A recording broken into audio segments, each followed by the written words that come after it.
କେହି ସିନା ବୋଉ ବୋଉ ଥିନେ ହଁ ରୋଷେଇବାସ କରିଦେଲେ ଖାଇଲେ ଆମେ ଟିକେ ନହେଲେ ଗୁରୁ ଶିଷ୍ୟ କଥାବାର୍ତ୍ତା ହୁଅନ୍ତୁ। ଆଉ ଏଇଭଳି ବିଷୟରେ ମୁଁ ସେ ମୁଁ ବାପାଙ୍କୁ ଟିକେ ପଚାରିମି ପର ରଜ ଶଶ ବଦ ଏଇ ଯୋଉ ଚାରିପଦଟା କହିଥିଲେ ଏଇଟା କଣ? ପର ରଜ ଶଶବୋଧ ଆକୁ କୁହନ୍ତି ଅବନା 8 ଅକ୍ଷର। ବୁଝିଲ ନା ଏଇ ଅବନା 8 ବୋଲି ତାକୁ କୁହାଯାଉଛି।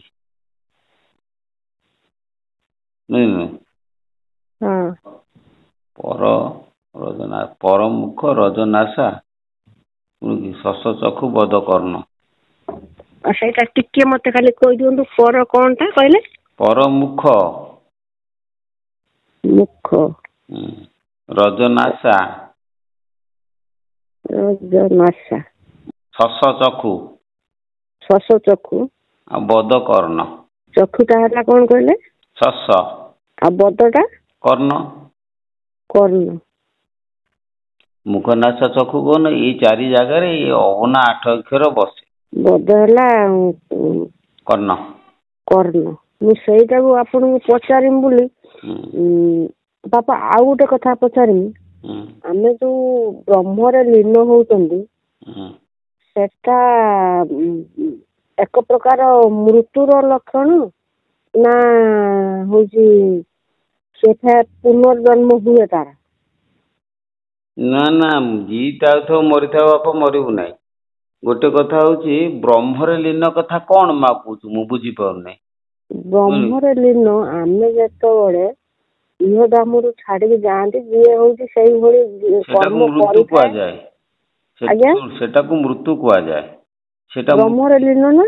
ନା ନା ଆମେ ଯେତେବେଳେ ଦେହ ଛାଡିକି ଯାଆନ୍ତି ଆମ ଦେହଟା ମୃତ୍ୟୁ ହୁଏ। ଆମ ଶରୀରଟା ମୃତ୍ୟୁ ହୁଏ। ଶରୀର ମୃତ୍ୟୁ ହୁଏ ଆତ୍ମା ବି ମୋକ୍ଷ ପାଏ ନା ସେ ସୂକ୍ଷ୍ମ ଶରୀରରେ ଯାଏ। ଯିଏ କର୍ମ କରିଥିବ ଯିଏ କର୍ମ କରିଥିବ ସିଏ ଯଦି ବ୍ରହ୍ମରେ ଲୀନ ହବା କର୍ମ କରିଥାଏ ସିଏ ବ୍ରହ୍ମରେ ଲୀନ ହୁଏ ସେଟା ଆଉ ତାର ପୂର୍ବ ଜନ୍ମ ନାହିଁ ପୁନର୍ଜନ୍ମ ନାହିଁ। ମୁଁ ବୁଝୁଛି ଶୁଣୁ ବ୍ରହ୍ମରେ ଲୀନ ଯୋଉ ପୁନର୍ଜନ୍ମ ନାଇଁ କହୁଛୁ ତମେ ବ୍ରହ୍ମରେ ଲୀନ ବି ଦେହ ଭିତରେ ଥାଇକି ମଣିଷ ହୁଏ। ବ୍ରହ୍ମ ଲୀନ ଅର୍ଥ ନୁହେଁ ଯେ ଆମେ ଶରୀର ଛାଡି ଯାଇକି ଲୀନ ହେଇଯିବା। ଆମ ଶରୀର ଭିତରେ ଦେହ ଅଭିମାନ ଛାଡିକିରି ଆମେ ଯେତେବେଳେ ଆତ୍ମା ଅଭିମାନ ମନ ଅନ୍ତର୍ମୁଖୀ ହେଇଯିବ ସେତେବେଳେ ଏଇ ଦେହ ଭିତରେ ଥାଇକି ମଧ୍ୟ ମୁଁ ମୁକ୍ତି ପାଇଲି। ତେଣୁ ଦେହରେ ଥାଇକି ମୁକ୍ତି ପାଇଲି ଦେହ ଯେତେବେଳେ ଛାଡିଦେବି ଦେହ ଭିତରେ ଥାଇକି ଯୋଉ ଅବସ୍ଥା ଥିବ ଦେହ ଛାଡିଦେଲେ ମଧ୍ୟ ସେଇ ଅବସ୍ଥାରେ ମୁଁ ରହିବି ଅର୍ଥାତ ମୁକ୍ତ ଅବସ୍ଥାରେ ରହିବି। ଶରୀରରେ ମୋର ବନ୍ଧନ ନଥିବ। ଆଉ ତେଣୁ ବ୍ରହ୍ମଲୀନ କହିଲେ ମୃତ୍ୟୁ ନୁହେଁ ମୃତ୍ୟୁ କହିଲେ ତ ସିଏ ତ 2 ପ୍ରକାରର କଥା ଅଛି। ମୃତ୍ୟୁ ଅର୍ଥ ହଉଛି ଶରୀର ଗୋଟେ ଶରୀର ଛାଡିବ ସୂକ୍ଷ୍ମ ଶରୀରରେ ଯାଇକି ଆଉ ଗୋଟେ ଦେହରେ ପ୍ରବେଶ କରିବ। ଏଟା ହଉଛି ଜନ୍ମ ମୃତ୍ୟୁ ଚକ୍ର। ଜନ୍ମଠୁ ଚକ୍ରରୁ ଯିଏ ଲୀନ ଉତ୍ତୀର୍ଣ୍ଣ ହେଇକି ଯିବ ସେତେବେଳେ ଇଏ ଦେହ ଭିତରୁ ମଧ୍ୟ ସିଏ ସବୁ ପ୍ରକାରର ଶରୀରର ଯୋଉ ଅଛି ଅଙ୍ଗ ପ୍ରତ୍ୟଙ୍ଗ ଶରୀର ପବନ ଏଗୁଡାକ କାହା ସହିତ ଆଉ ତା ଲୀନ ନଥିବ କେବଳ ସେ ଶୂନ୍ୟରେ ରହିଥିବ ଦେହ ଭିତରେ ବି ଶୂନ୍ୟ ଅଛି। ତେଣୁ ଆମେ ଶୂନ୍ୟରେ ଅବସ୍ଥାନ କରିଥିବା ଶୂନ୍ୟରେ ଆମେ ରହିଥିବା ଶରୀର ସହିତ ଖାଲି ଗୋଟେ ଫୋକସ ଯେମିତି ମନେକର ମୁଁ ତ ବୁଝେଇ ଦଉଛି ଯେ ତୁ ପୃଥିବୀରେ ଅଛୁ ହେଲା ତୁ ସୂର୍ଯ୍ୟମଣ୍ଡଳରେ ଯାଇକି ରହିବୁ ହେଲା ସୂର୍ଯ୍ୟମଣ୍ଡଳରେ ରହିଲେ ପୃଥିବୀ ଟା ସୂର୍ଯ୍ୟ ଦ୍ଵାରା ଆୟତ ହଉଥିବ କିନ୍ତୁ ସୂର୍ଯ୍ୟ ପୃଥିବୀ ସହିତ ଲାଗିକି ନଥିବ। ଠିକ ସେଇଭଳି ଆମେ ଯେତେବେଳେ ଆତ୍ମାରେ ଲୀନ ହେଇଯିବା ସେତେବେଳେ ଆତ୍ମ ସୂର୍ଯ୍ୟ ଦେହ ଭିତରେ ଏ ଶରୀରକୁ ପରିଚାଳନା କରୁଥିବେ କିନ୍ତୁ ଆମେ ଆତ୍ମସ୍ଥ ହେଇକି ରହିଥିବା ହେଲା ଆମେ ଆତ୍ମାରେ ରମଣ କରୁଥିବା ଆମେ ଆତ୍ମାରେ ଲୀନ ହେଇକି ରହିଥିବା ଏ ଦେହ ଭିତରେ ଆଉ ଯେତେବେଳେ ଦେହ ଭିତରେ ଆଜ୍ଞା ଧର ହଉଛି ଦେହ ଭିତରେ ଆମେ ଆତ୍ମାରେ ଲୀନ ହେଇଗଲେ ଏ ଶରୀର ଟାକୁ ତ ନଷ୍ଟ କରିଦେବେ। ନଷ୍ଟ କାହିଁକି ହବ ଦେହ ଭିତରେ ମୋର ମନର ବୃତ୍ତି ଟା ଏ ଯୋଉ ଇନ୍ଦ୍ରିୟ ମାନଙ୍କ ସାଙ୍ଗରେ ମନ ଲାଗିକି ରହୁଛି ହେଲା ସେଥିରୁ ସେ ବିଚ୍ଛିନ୍ନ ହେଇକିରି ସେ ଅଲଗା ହେଇକି ତା ଦେହରେ ସେ ରହିଥିବ। आमे इंद्रिय मान संगे मिसिकिरी आमे कौन करुचे ना काम क्रोध लोभ मोह वैषयिक कर्म रे मन मातिकिरी मन बांधी रही देहरे है जिते से इंद्रिय रु से मुक्त होगी तार आत्मा लीन होगी रही गोटे सरल उपाय मुझे बुझे दूची आत्मा को धर गुरु नाम आमे नाम रे मजिकिरी शरीर भितर जदि रही ताले आम शरीर कौन अंश मत स्पर्श करबनी। आउ गोटे उदाहरण दूची पद्म पत्र ऊपर गोटे जल थिबो है जल पद्म पत्र रही सत कि पद्म सहित पद्म पत्र सहित तार संपर्क ना ठीक से भली ए देह रूपक पद्म पत्र रे है आमे मन रूपक जल जिते रही देह भितर इंद्रिय रूप पद्म पुष्प से पद्म पत्र से लागिब ना न लागिकी रही सी गोटे कौशल कौशल सेटा होउछ आमे मन को आमे सबुथरे थिबा कोथरे थिबानी सेई कथाटा जे सेटा मन को आयत न कला पर्यंत एते बाट को जाई हबो हां तमे आगे मन को आयत करो हाँ सही तो माने मन को आयत न कने आ साधन केमिति करिया बस मन आयत प्रथम आगे मन साधन करिया को है मन को आयत करिया को हबो आउ गोटे प्रश्न आत्मा को दर्शन आत्मा ए शरीर भीतर अछि मु भाबे आत्मा किछि नै आत्मा कोन शून्यटा को कह जाय आत्मा आत्मा बोली गोटे पदार्थ किछि नाही हम देह भीतर आमे देखिबा आखि देखिबा भागवत कोन कहूची देखिबा सुनिबा सुंगिबा चाहिबा छुइबा चाखिबा ये सब जो इंद्रिय अनुभूति एगुड़ा सब मिछ मो आत्मा ये सिना कान नाकरे आमे सुनुचंती किंतु ताकू जे अनुभव करूची सेई तो हैला ब्रह्म से आत्मा को अनुभव केमिति होबो मन स्थिर हेले आत्मा अनुभव बळे हे जिवो हां से अनुभवटा कोन जी आत्मा पाखक जीव से कहबो ना आउ हां आत्मा दर्शन करि साइला पर अनुभवटा से कहबो जे जाइथिबो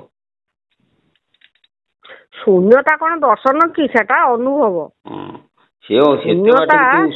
अनुभव करि हबो जे शून्यता मो कथा टिके सुन एते बाट को मुंड पुराना एते ऊपर को जाना से बळे जेते कर्म करू करू जीवु तू निजे बुझी पारे वर्तमान प्रथम कथा लागे मन को आयत कर मन को आयत कला पर कौन हबो आ काहा को पचारिबा दरकार नै निजे बुझी जीवो हाँ सेटा तो सत कथा कार रसगुल्लाटा केते मिठा निजे खाइले सिना जानिबो हृदय मध्य पद्म पद मंदिर खाली बाध्य नाद बुझल तेणु तुम कर्म कर हला हौ भगवान अछंती कि नाही ये प्रश्न केमिति मु उत्तर देबी तमे अछ ना आज्ञा अछि प्रभु तमे जदि अछ भगवान अछंती अच्छा अच्छा काहे ना तमे निजे ही भगवान शंकराचार्य कहते अहं ब्रह्मास्मि हाँ ब्रह्मास्मि ब्रह्म अटे आज्ञा अयम आत्मा ब्रह्म ए भीतर जो आत्मा अछि से होउचंती ब्रह्म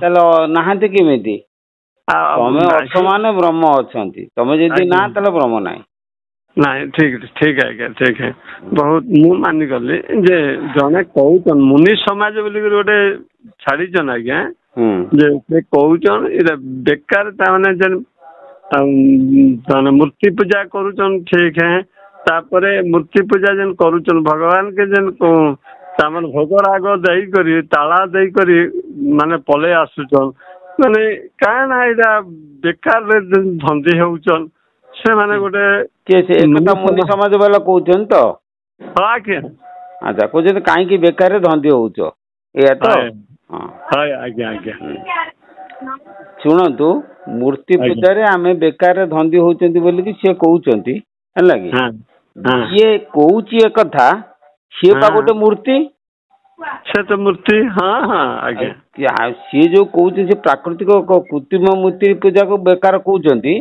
प्राकृतिक सी भी निजे गोटे प्राकृतिक मूर्ति मूर्ति अच्छा आमे जदी मन करा जो आमे होचंती ब्रह्म हला गोटे ब्रह्म आउ गोटे ब्रह्म तो द्वितीय नास्ति अच्छा जदि आमे दीटा सेपरेट ब्रह्म कर दबा जदि हमर देह नथिबो आमे कहा संगे कथावार्ता करिवा उचित आज्ञा गोटे कथा होची गोटे मनीष जदि से माने शरीर को त्याग कर दिए ताले से कथाटा कहा संगे करिवो ଆଜ୍ଞା ତେଣୁ ମୂର୍ତ୍ତି କି ଧରିକି ମୂର୍ତ୍ତି ମାଧ୍ୟମରେ ସିନା ଆମେ ଭାବର ଆଦାନ ପ୍ରଦାନ କରୁଛନ୍ତି। ହଁ ସେଇଭଳି ପ୍ରକାରର ଯେ ଆମର ଯୋଉ ମୂର୍ତ୍ତି ପୂଜା କରୁଛନ୍ତି ସେ ମୂର୍ତ୍ତି ମାଧ୍ୟମରେ ମଣିଷ କଣ କରେ ନା ନିଜର ଭାବକୁ ଆଦାନ ପ୍ରଦାନ କରେ ତା ସାଙ୍ଗରେ। ଆଜ୍ଞା ଆଜ୍ଞା ବାଲେଶ୍ୱରର ତା ସହିତ ମୁଁ ଯେତେବେଳେ କଥାବାର୍ତ୍ତା ହେଲି କାଲି 10-15 ମିନିଟ୍ ଖଣ୍ଡେ କଥା ହେଲି ତା ସହିତ ମୁନି ସମାଜର ଜଣେ ବାଲେଶ୍ୱରରେ ଜଣେ ମୁନି ସମାଜର ଗୋଟେ ଟୁଙ୍ଗି ଅଛେ ତାପରେ ବାଲେଶ୍ୱର କେନ୍ଦୁଝରର ଲୋକଙ୍କ ସହିତ ପୁଣି ବେଳେ ବେଳେ କଥା ହେଇଛି ସେମାନେ କହୁଛନ୍ ଏବେ ଯେନ୍ ପ୍ରାଣ ପ୍ରତିଷ୍ଠା କରାଗଲା ରାମ ରାଜ୍ୟ କରାଗଲା ସେଟା ମୋର ନାତି ମାନେ ଯାଇଥିଲେ ଆଜ୍ଞା ସେ ମୂର୍ତ୍ତିକେ ନିର୍ମାଣ କଲେ ଆର ମୂର୍ତ୍ତିକେ ମାନେ ଇ କଲେ ମୋ ନାତି ମାନେ ସାରା ଯାଇଥିଲେ କହୁଥିଲା ସେ ଲୋକଟା ବେକାର ଏଇଟା ଧନ୍ଦୀ ହଉଛ ପୃଥିବୀ ଭଗବାନ ଯଦି ଅଛନ୍ତି ତାହେଲେ ଭଗବାନ କେ କାହିଁକି ତାଳା ଦେଇକରି ମାନେ ପଳେଇ ଆସୁଛନ୍ ଭୋଗ ରାଗ ଦେଇକରି ଏ ସମ୍ଭବ କି ତ ଏକୋଟିଆ କାନ୍ଦା ଛାଡି ଦଉଛନ୍ ଭଗବାନ। ନାଇଁ ତାଙ୍କ ଟିକେ ବୁଝିବାରେ ମାନେ ଅଛି କମ ଅଛି ତାଙ୍କ ବ୍ରେନରେ ବୁଝିଲ କି ଭଗବାନଙ୍କୁ ତାଲା ଦେଇକି ଆସୁଛି କିଏ ଦେଇକି ଆସୁଛି ଭଗବାନଙ୍କୁ ତାଲା ଭଗବାନଙ୍କୁ ଭଗବାନ ତାଲା ଦେଇକି ଆସୁଛି। ଭଗବାନଙ୍କୁ ଭଗବାନ ତାଲା ଦେଇକି ଆସୁଛି। ଆଉ ଗୋଟିଏ କଥା ଯେ ଭଗବାନ ଯୋଉ କହୁଛନ୍ତି ବ୍ରହ୍ମ ଯୋଉ କହୁଛନ୍ତି ଆମ ଦେହ ଭିତରେ ତ ଅଛି ହେଲା କି ଆମ ଦେହ ଭିତରେ ଯୋଉ ଶରୀରଟା ରହିଛି ଏଟା ପ୍ରାକୃତିକ ମୂର୍ତ୍ତି ଦେହରେ ବ୍ରହ୍ମ ଅଛି ସେଟା କୃତ୍ରିମ ମୂର୍ତ୍ତି ଦେହରେ ବ୍ରହ୍ମ ରହିଲା। ଆଚ୍ଛା ପ୍ରାକୃତିକ ମୂର୍ତ୍ତି କଥା କହୁଛି କୃତ୍ରିମ ମୂର୍ତ୍ତି କଥା କହିପାରିବନି କିନ୍ତୁ ତା ଦେହରେ ସେ ଶକ୍ତିଟା ରହିଛି ନା ନାଇଁ। ମୁଁ ଗୋଟେ ଉଦାହରଣ ଦଉଛି ତମକୁ ଯେ ତମେ ଦିଟା ସିଲଭର ତାର ଆଣ ହେଲା ଗୋଟେ ତାରକୁ ତମେ 11 KB ଖୁଣ୍ଟରେ ଲଗେଇ ଦିଅ ଆଉ ଗୋଟେ ତାରକୁ ତମେ ଘରେ ରଖିଦିଅ ହେଲା ରଖିଲା ପରେ ତମେ ଦିଟା ତାରକୁ ଛୁଅ କରେଣ୍ଟ ମାରିବ କହୁଛ ଘର ତାର ତ କରେଣ୍ଟ ମାରିବନି ନା କିନ୍ତୁ ଇଲେକ୍ଟ୍ରିକ 11 KB ଯୋଉଟା ରହିଛି ସେଇଟା ଆମକୁ କରେଣ୍ଟ ମାରିବ ଆଜ୍ଞା କିନ୍ତୁ ଦିଟା ଯାକେ ତାର ଦିଟା ଯାକେ ଭିତରେ ଯୋଉ ଶକ୍ତି ରହିଛି ଅଦୃଶ୍ୟ ଶକ୍ତି କିନ୍ତୁ ଛୁଇଁଲା ପରେ ଆମେ ଜାଣିବା ଯେ ସେଥିରେ କରେଣ୍ଟ ଅଛି ଏଥିରେ କରେଣ୍ଟ ନାହିଁ ଏଇଟା ସତ ନା। ଠିକ ସେଇଭଳି ଦେଖ ତମେ ଗୋଟେ ଖାଲି ମାଟିର ମୂର୍ତ୍ତି ରଖିଦିଅ ଗୋଟେ ମୂର୍ତ୍ତିକି ପ୍ରାଣ ପ୍ରତିଷ୍ଠା କରି ରଖିଦିଅ ଖାଲି ମୂର୍ତ୍ତିଟା ହଉଛି ଜଡ ମୂର୍ତ୍ତି ସେଥିରେ କିଛି ପାୱାର ନାହିଁ କିନ୍ତୁ ଯୋଉଥିରେ ଆମେ ପ୍ରାଣ ପ୍ରତିଷ୍ଠା କଲେ ସେଟା 11 KB ତାର ସହିତ ସମାନ ସେଥିରେ ଜୀବନ୍ୟାସ କରାହେଇକି ସେ ପ୍ରାଣଟା ରହିଲା ତାକୁ ଛୁଇଁଲା ମାତ୍ରେ କରେଣ୍ଟ ମାରିବ। ସେ କହୁଥିଲା କି ଗୋଟେ ପାହାଡ ଗୋଟେ ତାହେଲେ ମାନେ ମୂର୍ତ୍ତି ପୂଜା କରତେ କିନି ସେ କହୁଥିଲା। ନାଇଁ ମୋ ଚିନ୍ତାଧାରାଟା ବୁଝିପାରିଲ ତ? ବୁଝିପାରିଲେ ଆଜ୍ଞା। ବାସ୍ ତେଣୁ ମୂର୍ତ୍ତି ପୂଜାଟା କରାଯାଏ କାହିଁକି ନା ମଣିଷର ଭାବର ଉଦ୍ରେକ କରିବା ପାଇଁ। ଆଉ ଗୋଟିଏ କଥା ତ ଯୋଉ ଗୋଟିଏ ଉଦାହରଣ ଦେଲି ଯେ ବ୍ରହ୍ମ ଯେହେତୁ ଜଗତ ବ୍ରହ୍ମମୟ ଏବଂ ବ୍ରହ୍ମଙ୍କ ଠାରୁ ଯେହେତୁ ଆମର ଗଛ ବୃକ୍ଷ ପାଷାଣ ଘର ଦ୍ୱାର ସବୁ ଗୁଡାକ ତିଆରି ହେଇଛି ବ୍ରହ୍ମଙ୍କ ଠାରୁ ହେଲା ଯେହେତୁ ସବୁ ବ୍ରହ୍ମଙ୍କ ଠାରୁ ତିଆରି ହେଲା ଆଉ ବ୍ରହ୍ମ ସତ୍ତା ସେଥିରେ ସ୍ଥାପନ କାହିଁ କରି ନ ହବ। ନିଶ୍ଚୟ ମୁଁ ଆଉ ଗୋଟେ ଉଦାହରଣ ଦଉଛି ଯେ ଜଳ ଦେହରୁ ବରଫ ତିଆରି ଆଉ ବରଫ ଦେହରେ ଜଳର ଅଂଶ ନାହିଁ ଜଳର ଅଂଶ ଆଜ୍ଞା ଜଳର ଅଂଶ ଠିକ ସେଇଭଳି ଇଏ ଯେତେ ପ୍ରକାର ପଦାର୍ଥ ରହିଛି ସବୁଥିରେ ବ୍ରହ୍ମଙ୍କର ସତ୍ତା ବ୍ରହ୍ମଙ୍କର ଅଂଶ ଅଛି।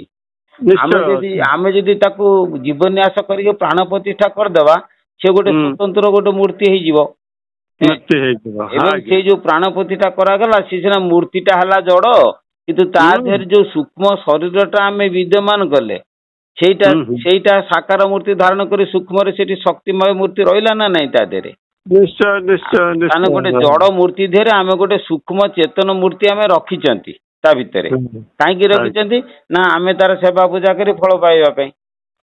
ତେଣୁ ସିଏ ଯୋଉ କହୁଛନ୍ତି ବେକାର ଅମକ ଧମକ ତାର କାରଣ ହଉଛି କଣ ନା ସେମାନଙ୍କର ଟିକେ ବୁଝିବାର ଟିକେ ଅଭାବ ଅଛି।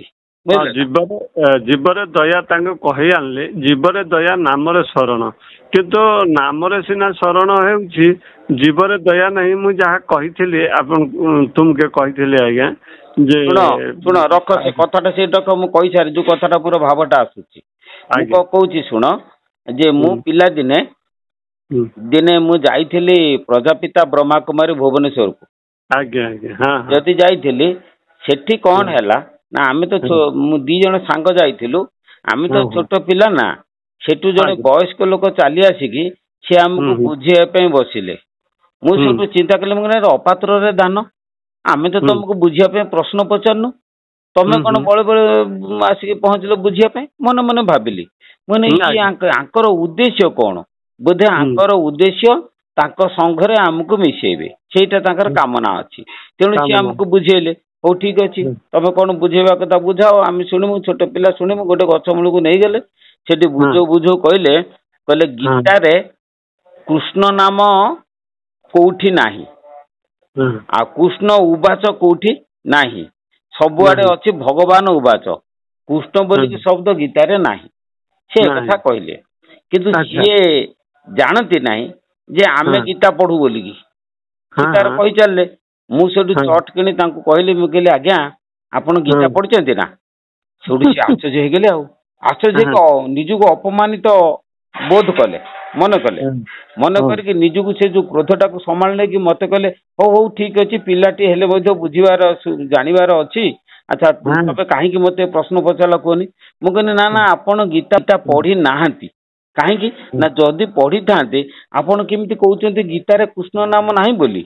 ଶୁଣନ୍ତୁ, ମୁଁ ଆପଣଙ୍କୁ କହୁଛି, ଶୁଣ, ତମେ କିଛି ପ୍ରଶ୍ନ ପଚାର ନା, ମୁଁ କହୁଛି ଶୁଣ। ମୁଁ କହିଲି ଶୁଣନ୍ତୁ ଶୁଣନ୍ତୁ, ମୁଁ ଆପଣଙ୍କୁ କହୁଛି, ଏ କଥା କହିଲି।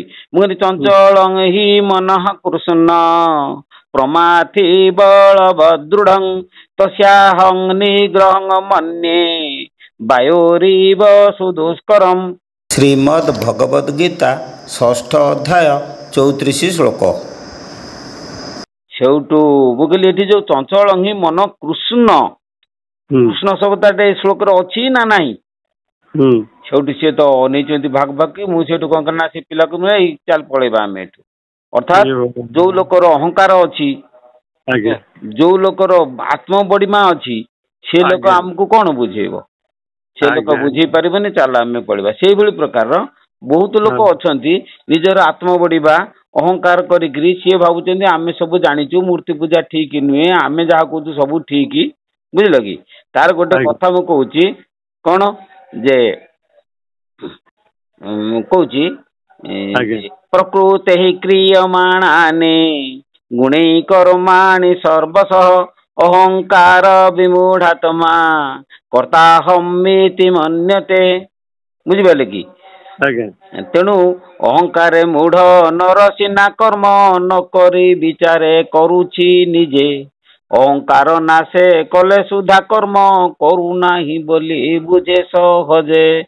ସିଏ ଆମେ ମନେ ମନେ ଭାବୁଛନ୍ତି ଆମେ ଯାହା ବୁଝୁଛୁ, ଆମେ ଯାହା ଜାଣିଛୁ, ଆମେ ହଉଛୁ ଈଶ୍ୱର, ଆମେ ସବୁ ଜାଣିଛୁ, ଆମେ ଯାହା ବୁଝିଛୁ, ଆମେ ହଉଛୁ ଠିକ। ଏଟା ପୁରା ଭୁଲ। ବୁଝିଲ କି? ନିଜକୁ ନ୍ୟୁନ କରିଦିଅ, ଜଗତମୟ ଅଛି। ତାପରେ ଆଉ ଗୋଟିଏ କଥା ଯେ, ଯିଏ ଯାହା କରୁଛି, ପିଲାଟିଏ ଗୋଟେ ଛୋଟ ଖେଳନାଟା ଧରି ଖେଳୁଛି, ବାପା କହୁଛି ହଁ ତୁ ଖେଳେ। ସେ ଖେଳନାଟା ବେକାର ହେଲେ ମଧ୍ୟ ସେ ପୁଅକୁ ସ୍ନେହ କରୁଛି, ଯୋଉଥିରେ ତାକୁ କହୁଛି ହଁ ତୁ ଖେଳେ। ତେଣୁ ସେଇଭଳି ପ୍ରକାର ଯେ ଯିଏ ଯାହା କରୁଛି, ଯୋଉଠି ଯିଏ ପ୍ରକୃତ ଜ୍ଞାନ ଅର୍ଜନ କରିବା ପାଇଁ ଚାହିଁବ, ଯାହା ଭିତରେ ଯଦି ପ୍ରକୃତ ଅହଙ୍କାର ନଥିବ, ସେ ସମସ୍ତଙ୍କ କାର୍ଯ୍ୟ ସମସ୍ତଙ୍କ କଥାକୁ ସମର୍ଥନ କରିବ। ଯିଏ ସାକାର ପୂଜା କରୁଛି ହଁ କର, ଯିଏ ନିରାକାର ପୂଜା କରୁଛି ହଁ କର, କାହିଁକିନା ତମେ ସେତିକି ବୁଝିଛ, ତମେ ସେତିକି କର। କିନ୍ତୁ ତମେ ଯେତେବେଳେ ବୁଝିଯିବ, ତମର ଯେତେବେଳେ ଜ୍ଞାନର ପ୍ରତିଷ୍ଠା ହେଇଯିବ, ତମେ ସେତେବେଳେ କଣ କରିବ ନା, ଜାଣିବ ଯେ ପ୍ରକୃତ ମୁଁ ଯାହା କରୁଥିଲି ସେ ଭୁଲ, ଏବେ ମୁଁ ଯାହା କରୁଛି ଠିକ। କିନ୍ତୁ ଗୋଟେ ସାକାର ପୂଜକକୁ ତମେ ନିରାକାର ଶିଖେଇବା ଅର୍ଥ ନିଶ୍ଚିନ୍ତ ତମେ ମଝିରେ ମାଡ଼ ଖାଇବ। କଣ ବୁଝିପାରୁଛ? କାହିଁକିନା ଲୋକ ତାଙ୍କର ଯୋଉଥିରେ ମାତିଛନ୍ତି, ତମେ ତାଙ୍କୁ ପ୍ରବର୍ତ୍ତଉଛ କାହିଁକି? ଏଇଟା ଭୁଲ, ଏଇଟା ଠିକ, ଏଗୁଡାକ କହିବେ। ଭୁଲ ଠିକ କିଏ କାହାକୁ କୁହେ? ଯେତେବେଳେ ଶିଷ୍ୟର ଯେତେବେଳେ ବୁଝିବାର କ୍ଷମତା ବୃଦ୍ଧି ପାଏ, ସେତେବେଳେ ଗୁରୁ ତାଙ୍କୁ ଏ ତତ୍ତ୍ୱଟିକି ବୁଝାନ୍ତି ଯେ ନାରେ ସାକାର ପୂଜା ବର୍ତ୍ତମାନ ଆଉ କରନା, ତୋର ଟାଇମ ହେଇଗଲା, ତୁ ବର୍ତ୍ତମାନ ନିରାକାର ପରମ ବ୍ରହ୍ମକୁ ବା ଆତ୍ମାକୁ ତମେ ଧ୍ୟାନ କର। ଏ କଥାଟାକୁ ଆମେ ଜନଜଗତରେ ପ୍ରଚାର କରି ଲୋକମାନଙ୍କୁ ଭଟକେଇବା ଅର୍ଥ ଲୋକମାନଙ୍କ ଠାରୁ ମାଡ଼ ଖାଇବା। ଏଇଟା ସତ ନା ମିଛ କୁହ? ମୁଁ ଯାହା କହିଲି ସତ ଆଜ୍ଞା, ସତ ସତ। ବହୁତ ସୁନ୍ଦର ଆଜ୍ଞା। କାହାକୁ ସମସ୍ତଙ୍କୁ ଯେମାନେ ଫୋନ କରୁଛନ୍ ତୁମ ଠାରୁ ମୁଁ ଶୁଣୁଛି, ମୁଁ କାହାରିକି ତାମାନେ ଧକ୍କା ଦଉନି ସମସ୍ତଙ୍କ ଠାରେ ମୁଁ ପ୍ରିୟ ହେଇକରି କଥା ହଉଛି। କହୁଥିଲ ଯେଉଁମାନେ ଯେଉଁମାନେ ଆପଣଙ୍କୁ ଫୋନ କରୁଛନ୍ତି ତୁମକୁ ଫୋନ କରୁଛନ୍ତି ସେମାନଙ୍କ ସମ୍ମୁଖରେ ତମେ କହୁଛ ମାନେ ସମସ୍ତଙ୍କୁ ସମଦୃଷ୍ଟି ଦେଖିକରି ମୁଁ ତେଣୁ ଫୋନ ନମ୍ବର ଦେଇଛି ସମସ୍ତଙ୍କ ଠାରେ 5-10 ମିନିଟ୍ ଲେଖା ସମୟ ଦେଇକରି କଥା ହେଇପାରୁଛି। ସେ ତୁମେ କହୁଛ ମୁଁ ଶୁଣୁଛି। ବହୁତ ସୁନ୍ଦର କଥା ଆଜ୍ଞା। ସେଠୁ ଥରେ ଯାଇଥିଲି ଆମ ଜୋରନ୍ଦା ଗାଦିକି ସେମାନଙ୍କ ସାଙ୍ଗରେ ଆଲୋଚନା ହେଲା। ଲଡୁ ଗାଁରେ ଅଛି ଆଜ୍ଞା ପ୍ରଜାପତି ବ୍ରହ୍ମକୁମାରୀ ମାନେ ମଠ ଗୋଟେ। ହଁ କିଛି ଅସୁବିଧା ନାହିଁ। ଶୁଣ ଆମେ କାହା ମଠକୁ ଖରାପ ଭାବିବାନି କାହାକୁ ଭଲ ଭାବିବାନି। ମୋର କହିବା କଥା ଯିଏ ଯୋଉଠି ଯାହା କରୁଛି ତମେ କରୁଥାଅ କିନ୍ତୁ ଜ୍ଞାନ ଅର୍ଜନ କର। ଯୋଉ ପନ୍ଥାରେ ଥା ତମେ ପ୍ରଜାପିତାରେ ରୁହ ମୁନି ସମାଜରେ ରୁହ କି ତମେ ଅନ୍ୟ ଯୋଉଥିରେ ରୁହ ତମେ ଜ୍ଞାନଟି ଅର୍ଜନ କରି ଜ୍ଞାନର ଉପରକୁ ଯିବା ପାଇଁ ଚେଷ୍ଟା କର। ଆଜ୍ଞା ମୁଁ ଗୀତା ଭାଗବତ ବିଷୟ ସବୁବେଳେ ମୁଁ ଶୁଣିବାକୁ ଚେଷ୍ଟା କରୁଛି। ଆଉ ତମ କଥା କହୁନି ଶୁଣ ତମ କଥା କହୁନି ମୋ କଥା ଟିକେ ଶୁଣ। ଯୋଉ ଲୋକମାନେ କହୁଛନ୍ତି ଯେ ତାଙ୍କର ଯୋଉ ପକ୍ଷପାତିତା ଭେଦ ଦୃଷ୍ଟି ରହିଛି ମୁଁ ଅମୁକ ପନ୍ଥା ସିଏ କହୁଛି ମୁଁ ଅମୁକ ପନ୍ଥା ଏଇ ଯୋଉ ପନ୍ଥା ଗୁଡାକ ସବୁ ତାଙ୍କର ନିଜ ନିଜ ମନକୁ ସବୁ ଭେଦ ଦୃଷ୍ଟି କରୁଛନ୍ତି। ଭେଦ ଦୃଷ୍ଟି ସୁଯୋଗ ଅଛି ଦୁଃଖର କଳ୍ପନା ତାର ଅବ୍ୟର୍ଥ ଔଷଧ ଅଦ୍ୱୟ ଭାବନା। ତେଣୁ ସବୁ ଅଦ୍ୱୟ ଭାବ ସମିତିଙ୍କୁ ସମାନ ଭାବ ସମିତିଙ୍କୁ ନିଜର ବୋଲି ଭାବ ଯିଏ ଯୋଉଥିରେ ଯାହା କରୁଛି ତମେ ତାକୁ ସ୍ଥାପନା କର। ବୁଝିପାରିଲେ ନା। ମୁଁ ବର୍ତ୍ତମାନ ଯୋଉମାନେ ମତେ ସବୁ ପ୍ରଶ୍ନ ପଚାରୁଛନ୍ତି ତା ଖାଲି ଗୋଟିଏ ପନ୍ଥାର ନୁହେଁ ଭିନ୍ନ ଭିନ୍ନ ପନ୍ଥାର ବିଭିନ୍ନ ପନ୍ଥାର ଲୋକମାନେ ମତେ ପ୍ରଶ୍ନ କରୁଛନ୍ତି। ମୁଁ ସେମାନଙ୍କୁ ସବୁ ଯାହା ଜାଣିଛି ଯେତିକି ଜାଣିଛି ମୁଁ କହିପାରିବିନି ମୁଁ କାଶୀ ପଣ୍ଡିତ ମୁଁ ଯେ ସବୁ ଜାଣିଛି ସେ କଥା ନୁହେଁ। ଆମ ଗୁରୁଙ୍କ ଠାରୁ ମୁଁ ମୋର ଯେତିକି ଅର୍ଜନ କରୁଛି ଯେତିକି ଜାଣିଛି ତମମାନଙ୍କ ପାଖରେ ପହଞ୍ଚିବା ପାଇଁ ଯଥାସାଧ୍ୟ ଚେଷ୍ଟା କରୁଛି ଏବଂ ପହଞ୍ଚଉଛି। ତେଣୁ ଯୋଉଟା ଯାହା ଜାଣିଥିବି ମନା କରିବି ଜାଣିଥିବି କହିବି କିନ୍ତୁ କୌଣସି ଲୋକଙ୍କୁ ମୁଁ ଅସମ୍ମାନ କରେ ନା। ମୁଁ ବର୍ତ୍ତମାନ ମୋର ଚିନ୍ତାଧାରା ଯେ ବୌଦ୍ଧ ଜୈନ ଖ୍ରୀଷ୍ଟ ମୁସଲିମ ହିନ୍ଦୁ ଯିଏ ବି ମୋ ଆଶ୍ରମକୁ ଆସୁ ମୁଁ ସମସ୍ତଙ୍କୁ ସସମ୍ମାନ ଏ ଜାଗାରେ ସମ୍ମାନ ଦେବି। ମୋର କୌଣସି ପ୍ରକାର ଭେଦ ଦୃଷ୍ଟି ତାଙ୍କ ଠେଇଁ ରହିବ ନାହିଁ। ମୁଁ ସମସ୍ତଙ୍କୁ ଆଦର କରିବି ଏବଂ ସମସ୍ତଙ୍କୁ କହିବି ଗୋଟିଏ କଥା ଯେ ଯିଏ ଯୋଉ ପନ୍ଥା ଯୋଉଥିରେ ଥାଉ ନା କାହିଁକି ତମେ ଏ ବିଶ୍ୱର ରହସ୍ୟଟାକୁ ଭେଦ କରିବା ପାଇଁ ଚେଷ୍ଟା କର। ଅସଲ ଜିନିଷଟାକୁ ଜାଣିବା ପାଇଁ ଚେଷ୍ଟା କର। ଏଇଟା ହଉଛି ମୋର ଅର୍ଥ ମତ। ଆଉ ତ ଦେଖନ୍ତୁ ଆଜ୍ଞା ସର୍ବଧର୍ମ ପରିତ୍ୟାଜ୍ୟ ମମେକ ଶରଣଂ ବ୍ରଜ ସର୍ବଧର୍ମ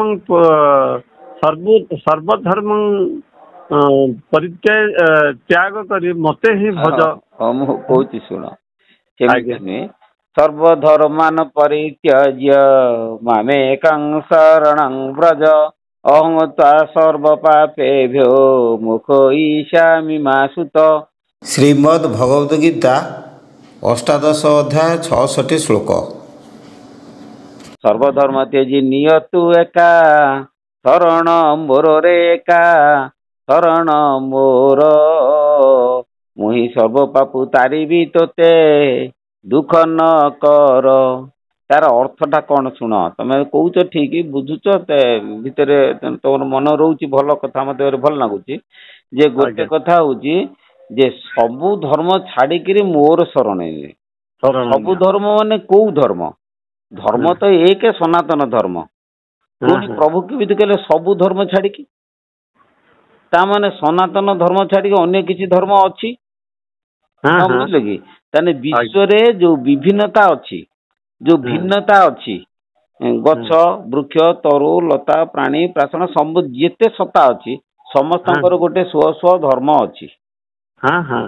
ପ୍ରତ୍ୟେକଙ୍କର ଗୋଟେ ଧର୍ମ ଅଛି। କାହିଁକି ନା ଗୋଟେ ଜିନିଷକୁ ଗୋଟେ ପଦାର୍ଥକୁ ତାର ଧର୍ମ ନ ଜାଣିଲେ ଆମେ ତାକୁ ଚିହ୍ନି ପାରିବା ନାହିଁ।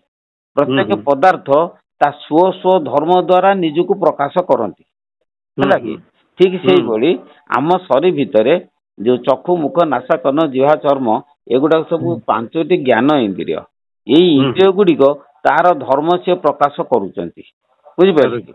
କେମିତି ନା ଆଖିର ଧର୍ମ ହେଲା ଦେଖିବା କାନର ଧର୍ମ ହେଲା ଶୁଣିବା, ନାସାର ଧର୍ମ ହେଲା ଗନ୍ଧ ବାରିବା, ଜିହ୍ବାର ଧର୍ମ ହେଲା ଚାଖିବା, ଚର୍ମର ଧର୍ମ ହେଲା ସ୍ପର୍ଶ ଅନୁଭବ କରିବା, ଆଉ କର୍ଣ୍ଣର ଧର୍ମ ହେଲା ଶବ୍ଦ ଶୁଣିବା।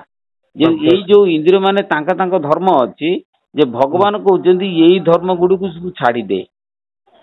କଣ ବୁଝିଲ କି? ଦେଖିବା, ଶୁଣିବା, ଶୁଙ୍ଘିବା, ଚାଖିବା, ଛୁଇଁବା, ବୁଝିଲେ କି?